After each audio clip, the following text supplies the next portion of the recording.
Jean-Louis est agrégé de l'université, a donc exercé longtemps une fonction de professeur. Il est président du Centre d'art Jean-Marie Granier et responsable du catalogue raisonné de l'œuvre de Jean-Marie Granier. Ce qui, évidemment, le rend tout à fait compétent pour nous parler ce matin de l'œuvre gravée de Jean-Marie Granier et le monde redessiné.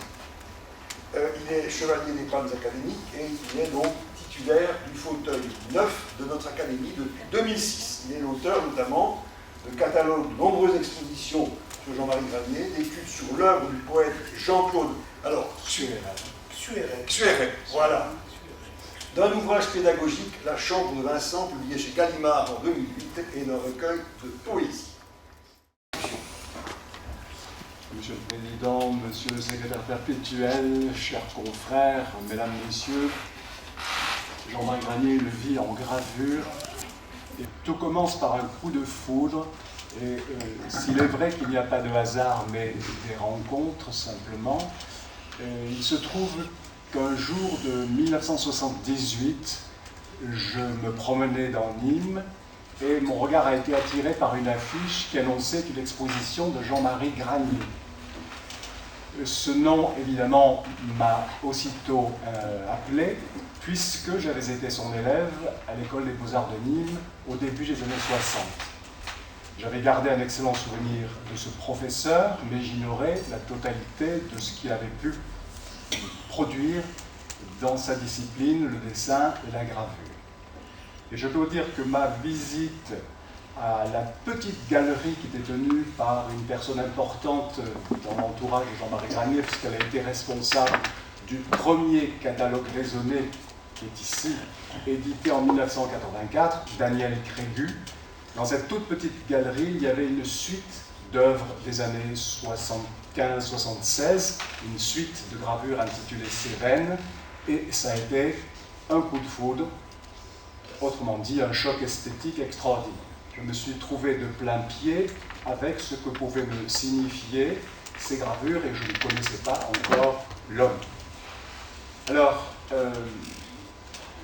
peut-être avant de passer à des images, quelques dates et quelques chiffres concernant l'œuvre.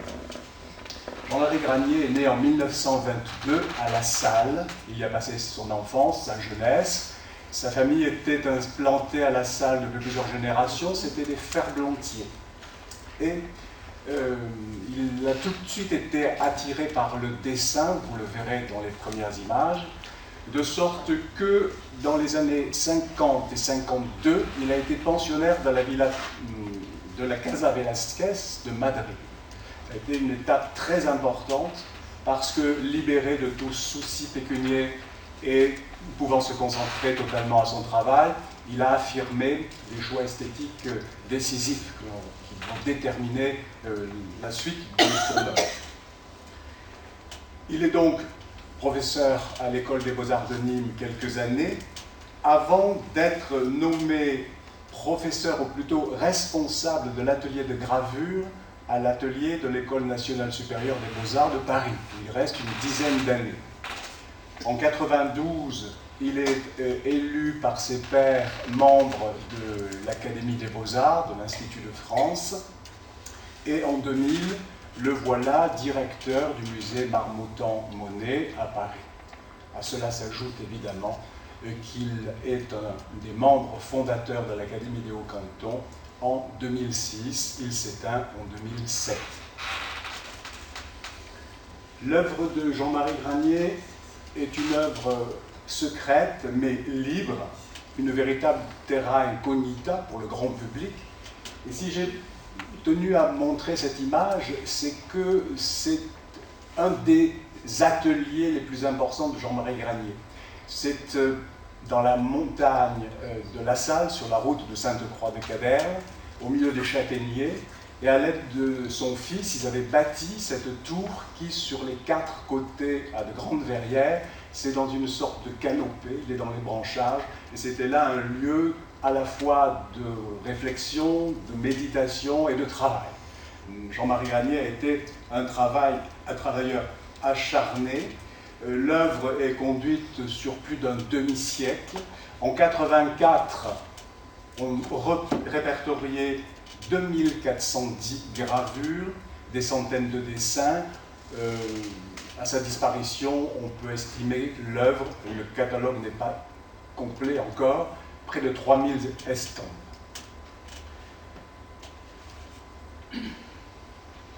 Voilà cette tour de l'intérieur.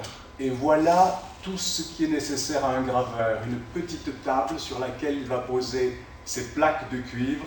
Et ces plaques de cuivre, quand elles ne sont pas encore imprimées, ont cet aspect magnifique, c'est-à-dire que la rougeur du métal est incisée avec une très grande minutie. Il s'agit ici d'une des plus grandes plaques qu'il a pu réaliser. C'est à peu près 80 sur 70 cm. Celle-ci est d'une importance capitale pour nous, car c'est la toute dernière qu'il ait pu réaliser, mais qu'il n'a pas achevée. Et donc elle n'a pas été imprimée. Il n'y a pas d'estampe à partir de cette matrice. Donc près de 3000 gravures, des centaines de dessins et de la vie. C'est une œuvre d'une diversité thématique et d'une diversité des formes remarquables. Les thèmes sont essentiellement le monde sensible et pour Jean-Marie sensuel, tout ce sur quoi le regard peut s'arrêter. Et vous verrez que l'entourage immédiat, dans sa jeunesse, dans ses premiers travaux de dessinateur, compte beaucoup. J'ajoute un vaste corpus de notes, de travail, destiné à son enseignement, mais aussi à sa propre réflexion. Un peu comme les pensées de Pascal s'est éparpillé sur des quantités de bouts de papier, de morceaux d'enveloppe. J'ai pu en faire une récollection il y a quelques années qui a été éditée chez Somogy. Et c'est une mine extraordinaire de formulation, d'idées, de réflexions sur lesquelles je m'appuierai assez largement aujourd'hui. Parce que c'est une chance extraordinaire d'avoir à la fois une œuvre et la réflexion sur cette œuvre et sur l'art en général.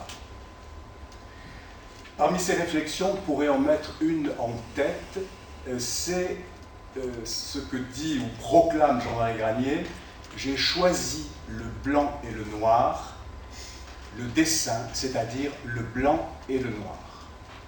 Il est certain que ce choix peut être perçu par le public comme un choix austère. Et le public se détourne souvent ou néglige tout le monde, l'univers de la gravure, parce que au noir et blanc s'ajoute une idée que c'est un art mineur qui vient de la virtuosité des orfèvres, qui étaient les premiers graveurs, et que finalement ça n'a pas la séduction immédiate de la trame colorée du monde que les peintres nous offrent. La technique également n'est pas toujours connue. Je ne ferai pas d'exposé technique, mais il y a 2 ou 3 manières de graver. Il y a la pointe sèche, qui est comme un stylo terminé par une pointe d'acier. On écrit comme on dessine avec un crayon, donc il y a beaucoup de liberté et de souplesse dans l'expression. Il y a le burin, qui demande alors une plus grande rigueur. C'est calculé, c'est à plat, et on pousse, on met dans le creux de la main un outil que l'on pousse tout en le retenant pour ne pas déraper. Enfin, il y a quelque chose qui demande une maîtrise complète. Et puis, il y a l'eau forte, c'est-à-dire l'acide. Jean-Marie Granier a peu expérimenté l'eau forte. Ça lui disait, c'est une cuisine, ça ne m'intéresse pas. Et lui, c'était un pur buriniste. Pur buriniste. Alors, vous verrez dans la projection des pointes sèches, des burins. Ce sont 2 univers différents, mais qui permettaient peut-être d'exprimer 2 volets de sa vision du monde. Je dirais tout de suite que le dessin est d'une extraordinaire puissance d'expression et d'un réel pouvoir poétique. C'est ce qui va guider son travail. Le dessin, c'est comme un prisme qui permet de décomposer, recomposer le monde, qui permet d'aller au-delà de l'apparence des choses et qui favorise une intériorisation et une progressive libération de l'image figurative. C'est une transposition mentale qui aussitôt en appelle à l'imaginaire du spectateur, lui donnant ainsi, comme disait Baudelaire, à rêver et à deviner au-delà. J'ai choisi de confronter ces deux estampes. 32 années les séparent. La première, cette nature morte, est de 1946. La seconde fait partie d'une suite qui s'intitule Figures, mais au sens des figures de la rhétorique. Et un des enjeux de cette modeste séance sera de essayer de faire comprendre comment, dans la vie d'un artiste, il y a cette évolution qui permet de passer d'une image figurative à une image dont on peut dire qu'elle est non figurative ou abstraite, peu importe. Mais l'affaire est compliquée parce que le critique vient après coup et il peut trouver une logique dans le développement de l'œuvre qui, la plupart du temps, n'est due qu'à des hasards, à des rêveries, à des rencontres particulières. Donc, on va essayer de trouver quelque chose qui serait en accord avec le développement de cette œuvre. Il y aura 3 mouvements dans la projection. Le premier s'intitule « Territoire ». Territoire, c'est-à-dire les deux lieux, les deux terrains dans lesquels Jean-Marie Granier a puisé abondamment. Le premier, évidemment, c'est un dessin très ancien. Ce dessin a été exécuté alors que Jean-Marie Granier devait avoir moins de 20 ans. C'est un seul dessin. Et il y aura, après coup, il y aura l'Espagne de la Casa Velázquez. Je vous dirai le moment venu pourquoi. Donc les paysages des Cévennes, les villages, les terrasses, et une gravure intéressante. Il y en a 4, la seconde étant celle-ci, sur laquelle on peut s'arrêter un moment. C'était un projet que Jean-Marie Granier avait, dans les années 48-49, fait avec André Chanson. Et ces 4 gravures étaient destinées à illustrer l'ouvrage « Les 4 éléments » de Chanson. Ça traînait un petit peu comme souvent les projets, et les Granier, Jean-Marie et José, son épouse, se sont retrouvés à Madrid. Et quand ils sont revenus, le projet avait été abandonné, ils étaient passés à autre chose. Mais ces gravures anciennes, des années 45-46, montrent déjà l'intérêt de faire sien tous les éléments du visible, tous les éléments du monde. Arbres, collines, maisons, il n'y aura de cesse de, vous verrez que Jean-Marie Granier le dit d'une façon assez forte, il n'aura de cesse d'emmagasiner les formes du monde qui l'entourait. Donc, l'objet premier de son travail, c'est le monde sensible, tout ce qui se présente au regard, objet du quotidien, paysage, éléments naturels, corps féminin. Il y aura une partie de son œuvre qu'il favorisait sans la montrer vraiment, qui a été une fois exposée. Nous avons fait une exposition à Uzès il y a un certain nombre d'années, ce sont les nus. Les nus sont absolument merveilleux. L'écrivain Jean Grenier écrit dans L'herbe des champs « Un artiste suit la configuration du réel con amore, avec amour. De même qu'Œdipe aveugle cherchait des doigts sur le visage de son enfant le contour des traits qui n'appartenaient qu'à un seul être. » L'amour du regard, l'amour du monde, il est chez Jean-Marie Granier. Camus. Une œuvre d'homme n'est rien autre que ce long cheminement pour retrouver par les détours de l'art les 2 ou 3 images simples et grandes sur lesquelles le cœur, une fois, s'est arrêté. et Jean-Marie Granier, c'est comme un manifeste.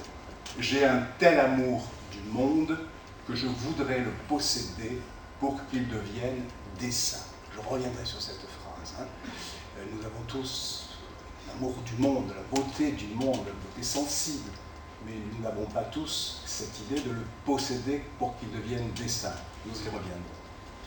Car, pour Jean-Marie Granier, l'enjeu et l'ambition de la création artistique sont autres.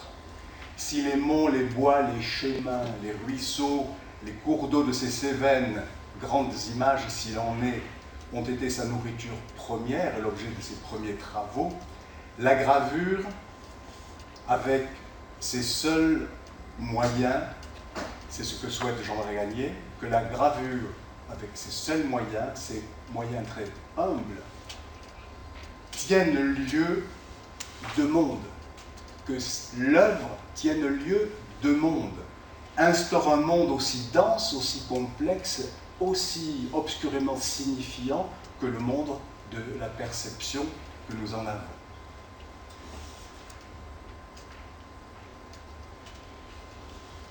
L'entourage du graveur, là aussi, ce sont des pointes sèches. Alors vous voyez que le trait est libre, il est souple, et que l'ancrage varie.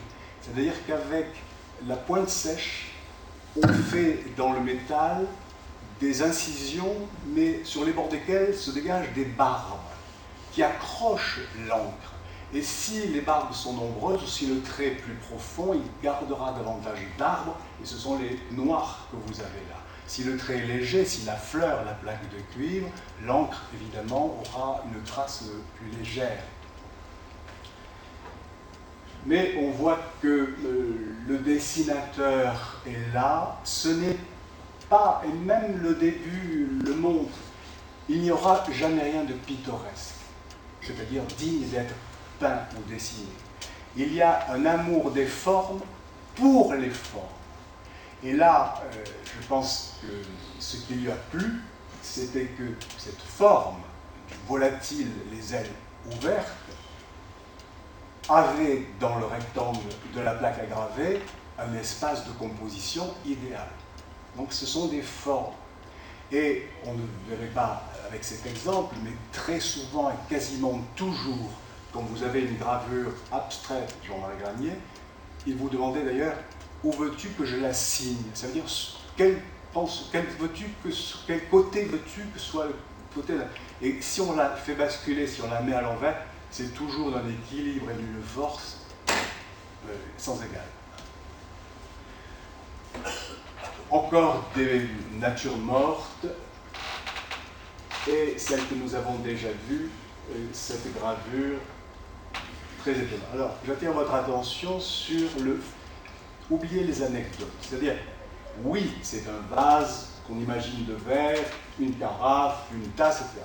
Ce qui est important, c'est le jeu des formes entre elles. Et d'ailleurs, sur ce que Granier a choisi d'emblée, mais ça n'est pas le seul, c'était la leçon de Cézanne, les trois dimensions sont exclues du projet, ça sera toujours les deux dimensions. Vous voyez comment les objets sont les uns sur les autres, enfin ils font partie du même plan. Eh bien, ce qui est important, c'est l'écho, les reprises de formes, les symétries ou les presque symétries, la reprise de motifs, la fleur en haut et en bas le pied de ce vase, et les fleurs également sur la tasse. Enfin, c'est une concertation de formes qui s'évoquent les unes les autres avec des variations sur les formes. Et ça sera, dans toute sa carrière d'artiste, une des idées principales. C'est-à-dire qu'on verra peu à peu que les formes tracées se substituent peu à peu, ou substituent leurs propres lois aux lois du monde sensible. Il y a un glissement des formes du monde perçu aux formes que l'œuvre extrait du monde visible pour en faire autre chose. Ça sera dit un peu plus tard de façon plus explicite.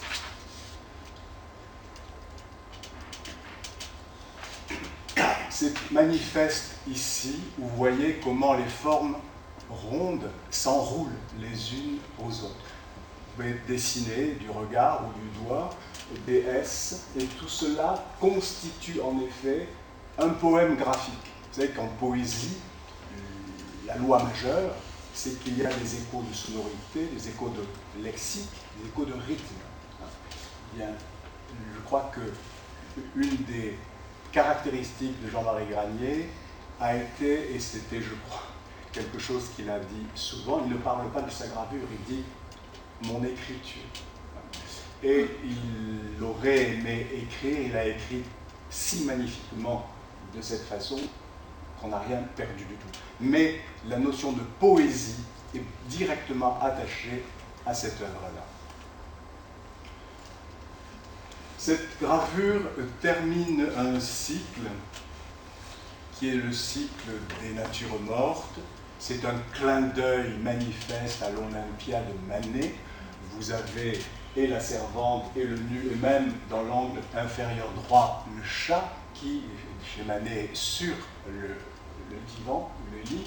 Et alors c'est intéressant parce que vous avez là comme un premier inventaire presque exhaustif des formes possibles. Vous avez les formes, d'abord l'extérieur et l'intérieur, le lointain et le rapproché, l'être humain et la nature, et puis les motifs entre les tomettes du bas, les carrelages de la terrasse, sur le mur des motifs, le tableau dans le tableau.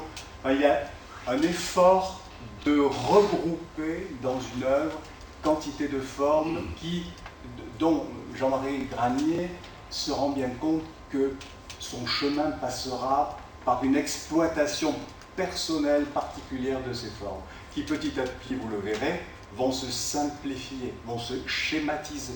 Ce qu'on a vu tout à l'heure, les deux images confrontées, la seconde n'est que la schématisation de formes réelles. Il n'y a jamais chez Jean-Marie Granier d'onirisme, de formes inventées.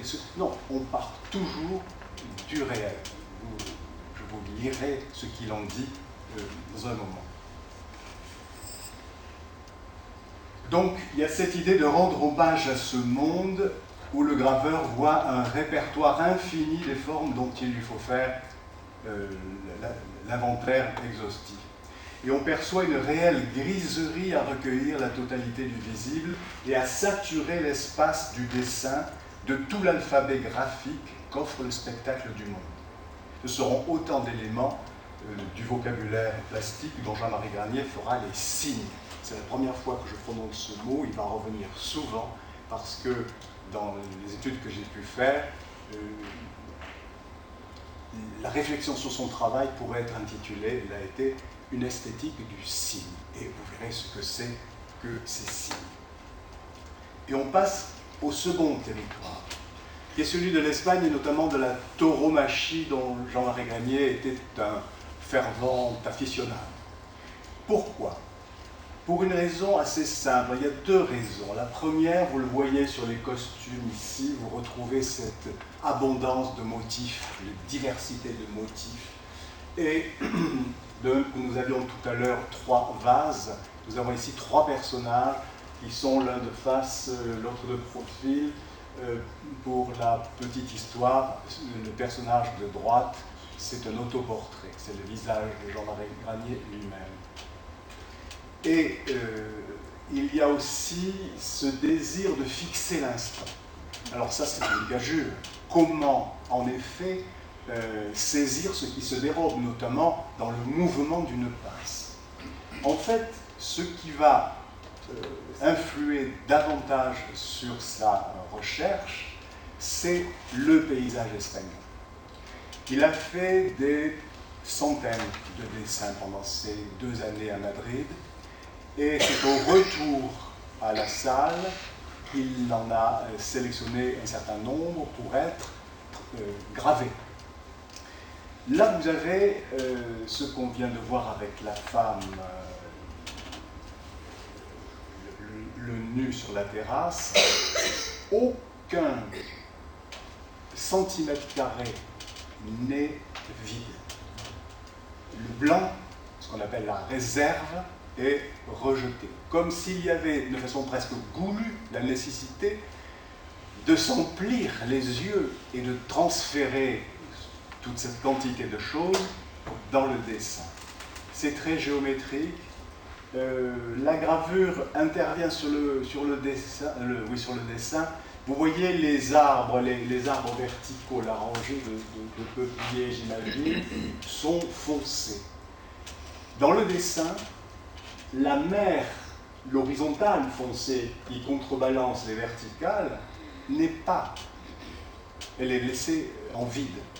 Mais au moment de la gravure, quand l'encre va entrer en jeu, l'artiste s'est dit qu'il valait mieux, en effet, pour la composition de l'ensemble, pour son équilibre, graver et rendre la mer. Même chose dans les montagnes autour de Madrid, où Jean-Marie Garnier a reconnu les montagnes des Cévennes. Il y a une proximité du minéral, de la végétation du sud.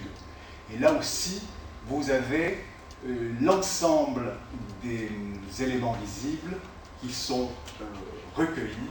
Et j'attire votre attention sur le fait que, notamment, mais l'image ne le montre pas très bien, il faudrait que ce soit un peu plus affiné, c'est que l'outil lui-même, le burin qui entaille, qui rentre dans le métal, est particulièrement adapté pour tracer des branches, des lignes. Il y a une espèce d'accord formidable entre l'outil du graveur et les motifs qu'il a choisis. Alors là, il y a un aspect très classique du paysage, très stable, très organisé, très pensé, très composé. Toujours en Espagne, c'est un des ciels des environs de Madrid, et là, c'est l'autre côté de Jean-Marie Garnier. Il y aura toujours cette tension entre le classique et le baroque. Les volutes, le mouvement, l'exubérance, et il y a dans la sensibilité qu'il confronte au monde ces deux aspects-là. Et ça dépend des périodes, et ça dépend des instruments utilisés, et ça dépend des supports. Il y aura quantité de différences. Cette période se termine par ce portrait de José Granier, qui s'intitule « Jeune femme dans un fauteuil ». C'est un autre exemple, peut-être le dernier, de saturation de l'espace gravé. C'est plus que de la gourmandise, c'est vraiment une faim à croquer le monde qui s'empare du jeune graveur. En Espagne, il a 28 et 30 ans. 28 et 30 ans. Donc il est en pleine jeunesse, pas encore en pleine possession de ses moyens, mais déjà s'affirme des éléments décisifs. Un second moment sera capital, c'est les signes du monde. On vient de voir qu'il est face au monde avec un enthousiasme, un besoin, un désir de le posséder. C'est une première rupture dans un contexte général de réflexion sur la légitimité de l'image figurative. Et Jean-Marie Garnier se donne une sorte d'art poétique de façon fulgurante. Il dit ceci: l'apparence traversée, changer de vitesse, prendre de la distance, oublier le sujet. Oublier le sujet. Donc on oublie, ce sont des vases, des collines, des nuages. Et il ajoute, voir, non, comme je vois, non comme je sais. Donc se défaire de tout un appareil conceptuel qui nous fait voir le monde tel qu'il est pour que nous puissions fonctionner et l'utiliser, retrouver sans doute un visage d'enfance, au moment où ces grandes images, comme dit Camus, s'inscrivent dans le cœur. Vous avez donc déjà, avec la pointe sèche, le blanc qui rentre en grâce, un trait très souple et rien de cloisonné, rien d'hermétiquement fermé. Et ça va s'affirmer au long des gravures. On a toujours, bien sûr, nous ne pouvons pas ne pas nous raccrocher à l'image des troncs d'arbres et des branches, mais peu importe. Ce sont des jeux avec les formes. Et vous voyez que les rochers de, je ne sais plus quelle rivière, quelle la Salamandre, La Cindre. et tout ça, là, on est sur le chemin qui va conduire Jean-Marc Granier au fil des décennies à quasiment se désincarner, mais à incarner son œuvre de la réalité des formes et de leur propre imaginaire. Il y a ce magnifique, ce sont des petits formats, ce sont des gravures à la pointe. C'est sur le motif, on emporte la plaque, on se met dans un coin. Il a fait ça beaucoup lorsqu'il a fait beaucoup de gravures à partir de la destruction des carrières de Beaucaire. Dans les années 60, il allait sur le Moti les jours de Mistral avec sa canadienne, se mettait au soleil à l'abri du vent et il dessinait. Donc là, vous avez quelques lignes, un vallon repensé au paysage d'Espagne. Vous voyez la différence, la façon dont les choses sont allégées. Et c'est ça, la recomposition par le dessin, la recomposition par la gravure. La ligne s'ouvre, rend le vide partie prenante de l'interaction des formes du monde et de l'espace à graver, en même temps que les formes du monde deviennent les éléments d'un langage plastique. C'est un nouvel alphabet. C'est un alphabet pour redire autrement le monde qui nous entoure.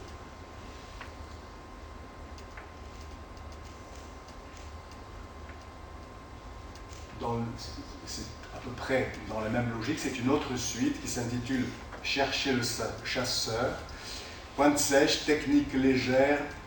Alors là, une chose très intéressante, c'est que cette technique, et on va le voir davantage ici, c'est que la plaque, et notamment l'estampe imprimée, garde les traces du graveur. C'est-à-dire que on voit les traces du geste créateur. Vous voyez comment c'est biffé à droite et à gauche, avec plus ou moins de force. Et donc, la trace du geste créateur, en fait, c'est une énergie vitale. C'est ce geste qui irradie l'espace et qui lui communique son énergie. Et voilà ce que dit Jean-Marie Granier à ce propos. La stricte observation de la réalité paralyse l'imaginaire. Mais écrire, pas dessiner, écrire cette réalité déclenche les mécanismes de l'imaginaire. Si je suis un observateur, si je suis un peintre naturaliste, je ne déclenche pas l'imaginaire, on va admirer la virtuosité du dessin. Comment peut-il rendre le plumage de cet oiseau? On a tout autre propos ici. Et il ajoute, si je dessine un arbre, ce n'est pas que je tienne à décrire un arbre, pas plus que l'univers, pas plus que moi-même, mais déchiffrer, lire et écrire son écriture spécifique, l'écriture spécifique de l'arbre, comme un hiéroglyphe, sans qu'il soit nécessaire d'en avoir la clé. Donc la présence de l'artiste s'affirme. On partage son expérience jubilatoire du monde et le surcroît d'existence, le surcroît du sentiment d'exister qu'il en éprouve. Il le dit très clairement. Je dessine comme j'aime vivre, par pur égoïsme, pour me sentir exister. On comprend qu'un artiste tel que lui passe ses jours, ses semaines, ses mois et ses années à travailler, à dessiner. C'est sa nourriture première. C'est toujours dans la même suite, cet arbre qui nous avait servi d'affiche lors d'une exposition au Vigan il y a quelques années. Un autre moment, à partir, autour des années 60. Il se trouve que, je crois en 62 ou 63, Jean-Marie Granier s'est blessé à l'œil, qui a été percé par une épine d'acacia. Il a été à 2 doigts de perdre la vue. Et alors, il y a eu à ce moment-là ce qu'il appelle un regain de ferveur pour l'objet en tant qu'objet, sans visée naturaliste, encore une fois. Et il dit contempler, écouter ne suffisent pas, mais déchiffrer. Le monde est un texte ou un palimpseste. Les textes sont les uns sur les autres. Il va passer sa vie à éclairer, alléger, distinguer les choses. Le but de la création artistique n'est pas le beau, ni même le sublime, mais elle doit y tendre par la recherche de la vérité profonde du monde, c'est-à-dire l'étude de plus en plus serrée des rapports existants entre tous ces éléments. Ce sont alors Herbier. Alors c'est un album absolument magnifique. C'est sous coffret, emboîtage, et il y a 60 petites planches pointe sèche, avec toujours ce souci de la composition. C'est une période importante. Vous voyez comme les motifs, c'est ce qui l'intéresse, les motifs. Hein, bien sûr, il y a des feuillages et des racines, mais l'ensemble, ce sont des motifs graphiques, essentiellement. Et puis, il y a ce qui s'appelle le bestiaire des menthes, des abeilles, et il énumère une dizaine d'insectes que vous reconnaîtrez au passage, et qui deviennent des espèces d'emblèmes. Je pense notamment au Capricorne. Alors ça c'est tout petit, ça fait 6 cm sur 3,5. Donc là, ça devient assez monstrueux. Et voyez comment le souci des formes et de la composition l'emporte sur le souci de reproduire une guêpe. C'est un ensemble de formes. C'est une période qui a été également très fructueuse, quantité d'objets, ce qui mettait près, sous son regard directement, une pine de pin, des bocs de châtaigne ouvertes, cette magnifique feuille, sans doute de châtaignier. Vous le voyez peut-être pas très bien, mais tout ce qui emplit, cette espèce de réseau qui emplit les feuilles, et vous retrouvez même là, vous rappelez-vous tout à fait au début le coq avec les ailes ouvertes, c'est la même composition, on se sert de la diagonale.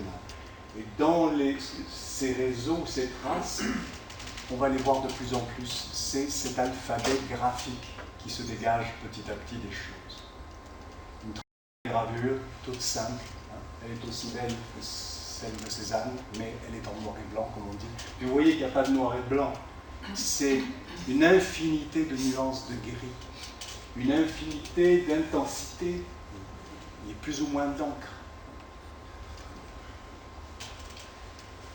Alors à quoi s'ajoute pendant cette période un lapidaire, des coquillages, des bouquets secs, des natures mortes et des objets de ce type en grande quantité. Destruction des carrières de Beaucaire, toujours pointe sèche, vous voyez, regardez-la bien parce que l'image suivante est une image au burin, elles sont à peu près contemporaines, mais il y a, après cette série d'objets, ces dessins de pommes, d'insectes, etc., on retrouve l'espace, le grand espace, notamment dans ces éléments qui mélangent à la fois des éléments humains, les tailleurs de pierre sont passés par là, comme pour la corrida, parce que j'ai oublié de dire tout à l'heure que, outre les toreros, la corrida l'a fasciné parce que dessiner à partir de la corrida, c'est dessiner à partir de ce qui déjà répond à une volonté d'organisation et d'esthétique. Donc il était dans son monde, c'est un ordre proche du sien, hein, la corrida, qu'on soit opposé ou pas, c'est cela. Il y a un donné et puis une volonté d'organisation à vocation esthétique. Eh bien, voici une autre image. Je reconfronte les deux. Vous voyez le tremblé de la pointe sèche et la rigidité serait excessive, mais l'organisation très nette du travail au burin. Alors il y a 3 ou 4 planches de cette série. L'enjeu c'était de faire une gravure dans laquelle il y en a au moins 4, sinon 5, parce qu'il y a toujours, ça s'appelle l'objet devant la fenêtre. Donc il y a toujours l'objet, vous le verrez mieux dans la suivante, Là, en bas, ce sont des feuillages. Mais la maison des Granier à la Salle, dans la montagne, a des quantités de fenêtres. Et il voulait recueillir les paysages que l'on voit par toutes ces fenêtres. Et donc, comme il y a la division en carreaux, ça fait autant de gravures, et chacune a sa spécificité. En voici une autre, avec, vous voyez, un coquillage, je ne sais plus quel est le nom de ces coquillages, qui sont crème avec des points marrons. Bon, il y a ce coquillage, et il y a une espèce de retour à l'ordre. Et le burin demande un temps de travail beaucoup plus long que la pointe sèche. Il n'a pas de spontanéité comme dans la pointe sèche, qui est une espèce de sismogramme, hein, le travail de la pointe sèche. L'émotion devant la beauté des choses. Là, c'est pas ça. Donc on voit donc que dans la démarche de Jean-Marie Granier, alternativement et parfois de façon concomitante, une tension entre la liberté du geste et une composition raisonnée, entre une ouverture à tous les possibles du tracé et une construction davantage contrôlée. Voilà le troisième temps de cette projection. Alors, 1984-2007, l'année 2007 est l'année de la disparition de Jean-Marie Granier. Il n'y a pas de gravure de 2007.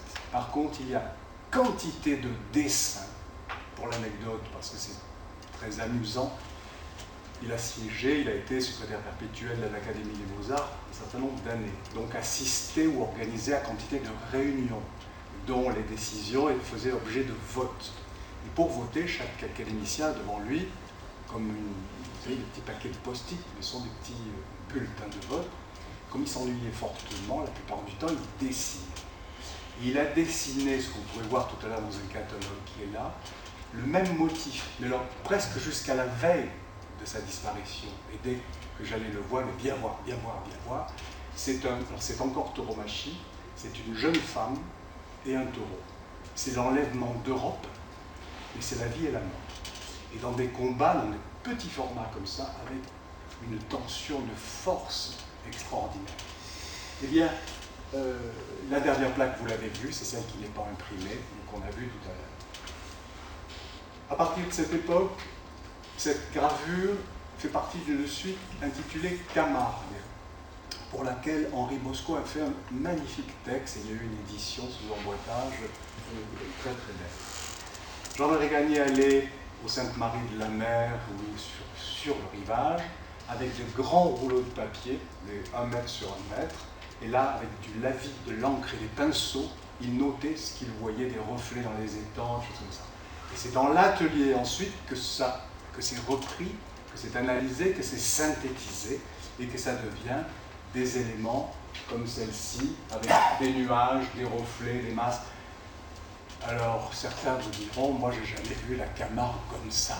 Hein, mais pensez simplement aux photographies de ce photographe arlésien, Lucien Clergue. Lucien Clergue était également à l'Académie des Beaux-Arts, et il y a eu un jour des petits mots entre Jean-Marie Granier et Lucien Clergue. Lucien Clergue disait, mais finalement, tu n'as fait que me copier. C'était pas du tout le projet. Alors, là, c'est l'élément liquide, et une très très importante suite à venir, intitulée Cévennes, et c'est celle que j'ai vue, c'est ce choc esthétique en 78, c'est à partir de là que tout a commencé dans ma propre histoire, où j'ai dit, sous le choc, à la galeriste que ça avait été mon professeur, que ceci, que cela, et que j'aimerais bien écrire quelque chose. Et elle m'a dit, écoutez, il devait y avoir Jean Carrière qui avait fait le texte précédent, pour l'instant j'ai personne, allez-y. Je fais ce texte, comme je pensais le faire. Je n'avais jamais rencontré Jean-Marie Granier encore, et je l'ai rencontré 3 jours après l'impression du catalogue. Il s'est détaché du groupe avec lequel il bavardait, s'est dirigé vers moi, rouge. C'est une image pour moi qui est extrêmement émouvante. Et il m'a saisi les mains et m'a dit merci, merci, merci, 3 fois. Et voilà, et ça a commencé comme ça. Nous nous sommes rapprochés de quelqu'un de très exigeant, quelqu'un de très difficile avec ses élèves, avec les gens qui ont voulu commenter son travail. Mais petit à petit, nous nous sommes rapprochés et je lui dois beaucoup. Alors, je vais m'attarder un tout petit peu. On est debout là ? Oui. Écoutez, je vais un petit peu raccourcir, après on verra des images. Simplement, je voudrais revenir sur la notion de signe. Et permettez-moi de lire quelques phrases pour que ce soit plus clair. Donc, si on veut revenir à cette notion de signe, le poète Yves Bonnefoy, c'est très important, note que dessiner, c'est avoir à choisir entre imiter un objet ou produire un signe. Et Jean-Marie Granier dit, être poète, c'est d'avoir à faire avec le monde des signes. Qu'est-ce à dire ? Eh bien, il ne s'agit pas simplement pour l'artiste qui était Jean-Marie Granier de se contenter des émotions reçues au spectacle du monde. Plus que d'une jubilation des sens, c'est de la joie anticipée de pouvoir sublimer ce plaisir par le travail de l'art. C'est-à-dire que tout ce que vous avez vu de l'Espagne, tous ces objets, etc., c'est pas parce qu'ils sont beaux que je suis ému et bouleversé, c'est parce que je leur rends grâce de me donner une matière à dégager mon propre langage, ma propre vision artistique. C'est là la chose importante. Il apparaît que l'expérience personnelle, l'expérience sensible, personnelle, ne vaut, pour Jean-Marie Granier comme pour d'autres, que comme promesse de dessin ou de gravure, que comme mise à l'épreuve et défi lancé à la création. Il le dit, il ne suffit rien moins que de rendre compte par un langage inédit des échos intérieurs qu'il provoque en nous. Puisqu'on a peu de temps, on va voir les quelques images restantes et je dirai un mot à chacune d'elles si nécessaire. Alors voici la suite Cévennes. Là aussi, je vais m'attarder sur une. Alors ça je crois s'appelle Cendre. Elles ont toutes un intitulé. Donc ça prouve, ça part d'une perception réelle. Alors ça là, voilà. Là je crois que si on avait dans l'œuvre entière à retenir quelque chose qui serait ce qu'on appellerait aujourd'hui le logo de Jean-Marie Granier, ça c'est emblématique. Ça s'appelle le silence de l'eau. Il a beaucoup neigé cette année-là dans les Cévennes. Et Jean-Marie Granier adorait la neige parce que précisément ça faisait à sa place le travail qu'il faisait de démêler les choses. Il a neigé, mais la neige commence à fondre au pied des arbres. Et ce que vous avez en noir, c'est ce que la neige a laissé comme place. Donc, vous voyez, la démarche, c'est de retenir du monde perçu certains éléments dont on fait un lexique graphique.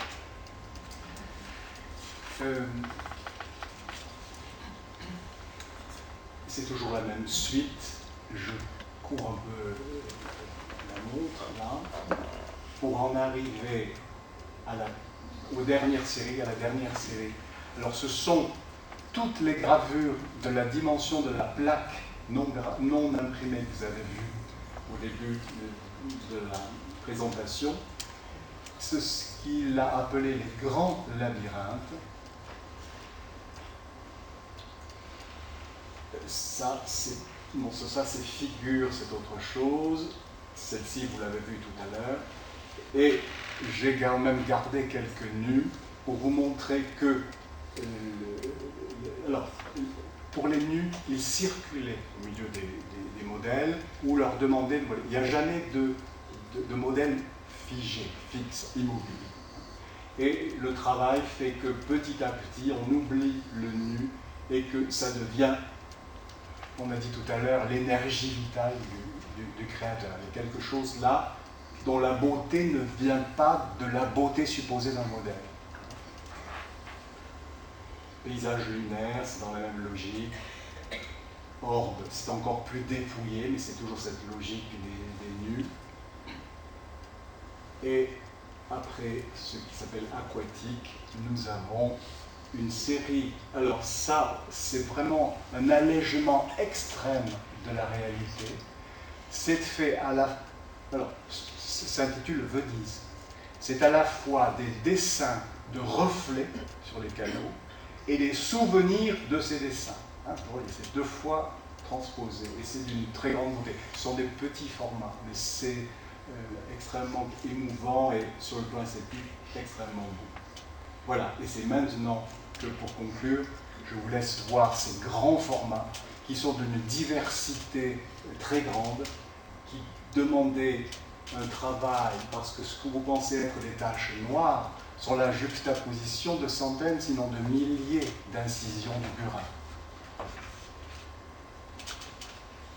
Labyrinthe. Il dit « La gravure est l'expérience labyrinthique par excellence. L'épreuve labyrinthique n'est autre que se trouver dans un brutal face-à-face avec soi-même. » Des écritures ou des lignes d'écriture, des variations et les toutes dernières, celle-ci, et on s'arrêtera sur celle-là, qui est une des dernières, qui est une des plus belles. C'est quelque chose qui mériterait d'être vu vraiment dans la réalité. Je voudrais dire, pour conclure, parce que je ne peux pas dire mieux que ce qui a été dit par un philosophe amateur des amateurs, qui a réfléchi beaucoup sur l'art, c'est Henri Maldinet. Et je crois que ce qu'il dit en 2 lignes s'applique parfaitement à cette œuvre que je n'ai pas fini de découvrir. Comme la lumière qui rend visible est elle-même invisible, une œuvre d'art authentique forme le regard, non pas à s'enfermer en elle, mais à la traverser vers une dimension du monde jusque-là inédite et inouïe. Je vous remercie de votre attention.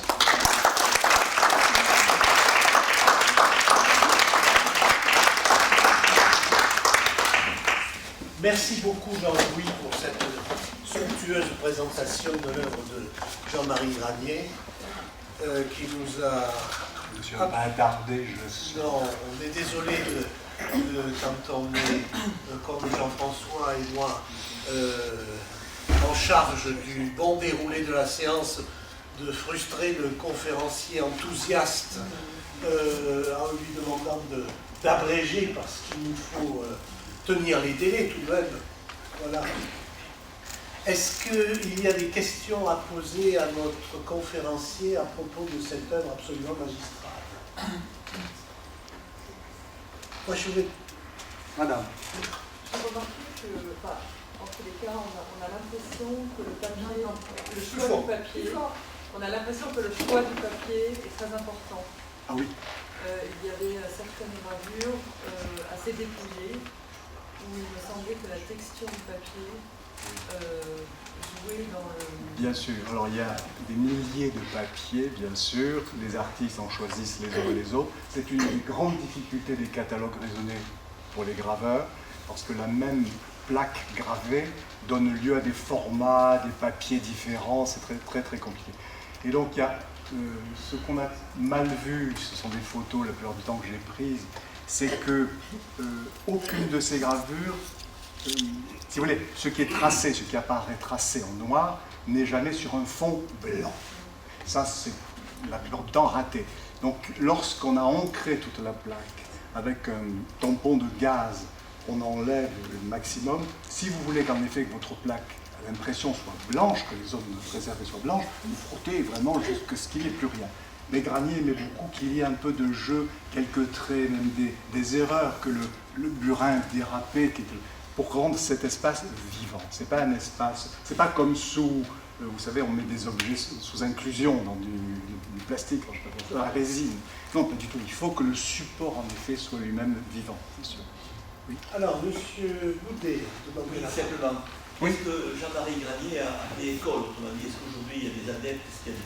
La deuxième question, où on peut voir les œuvres de Jean-Marie Granier? C'est 2 questions dont les réponses pourraient être intéressantes, mais qu'il ait fait école à notre époque, quand il nous enseignait le dessin, tout l'atelier dessinait comme lui. Tout, c'était la recherche d'un trait unique c'est du modèle vivant, ou très uniquement. Il a fait école Lyon.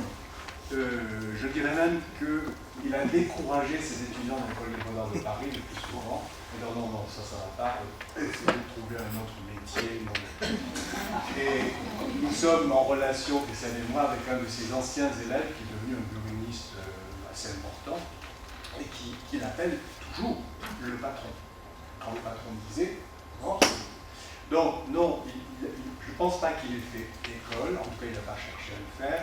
Et on peut voir ses œuvres à l'occasion, dans des expositions. Nous essayons d'en faire à gauche, à droite. J'ai pu en faire en 2012 une très belle à l'Avignon, au musée Coulant. Et on a de temps en temps des expositions de groupe. Et c'est un peu difficile. Voilà. Je crois qu'il y aurait à la salle nécessité un jour de faire quelque chose comme il y a eu quelque chose au musée du Vigan, non? Par exemple, au musée du Vigan, il y a eu quelque chose, il y a quelques années. Alors, au musée du Vigan, nous avions fait d'ailleurs une donation d'une partie de l'œuvre Sevenol, alors qu'ils sont dans des tiroirs. Ça avait duré très très longtemps parce qu'on devait attendre que la municipalité acquiert des meubles adéquats. Mais il y a en effet un fond des œuvres Sevenol, vous l'avez vu là un petit peu. Donc dans des tiroirs, dans les tiroirs donc. Oui, voilà. Alors, Monsieur. Alors moi, ce qui m'a frappé, c'est que je retrouve dans ce travail très personnel l'histoire de l'art du XXe siècle. Ah, c'était un élément de ma conclusion.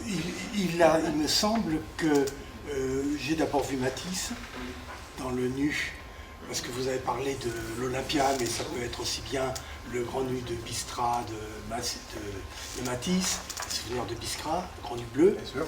Ça pourrait être aussi les Vénus de Titien ou de Giorgione, à la limite. Il y avait le Prado, Madrid. Bien sûr, bien il sûr. a reproduit, Voilà. il y a des planches de tauromachie où sur le taureau perle le sang qu'il a vu sur un Tout à Christ fait. de je ne sais plus qui. Donc il y a, évidemment, ils sont nourris Voilà. de l'art du passé. Alors j'ai vu aussi dans cet art très personnel, qui n'est influencé par personne, mais quand même, Pollock. J'ai vu du Pollock en noir. Oui. J'ai vu du Kandinsky en noir aussi. Certaines. Bon, c'est des rapprochements qui font que Il y a du De Staël. Il y a du De Staël. J'ai vu du Klee. J'ai vu du. Vous savez, je pense, je réfléchis à C'est l'histoire de l'art. Les formes dont disposent les artistes sont finalement en nombre limité. Les Bien moyens sûr. chromatiques également.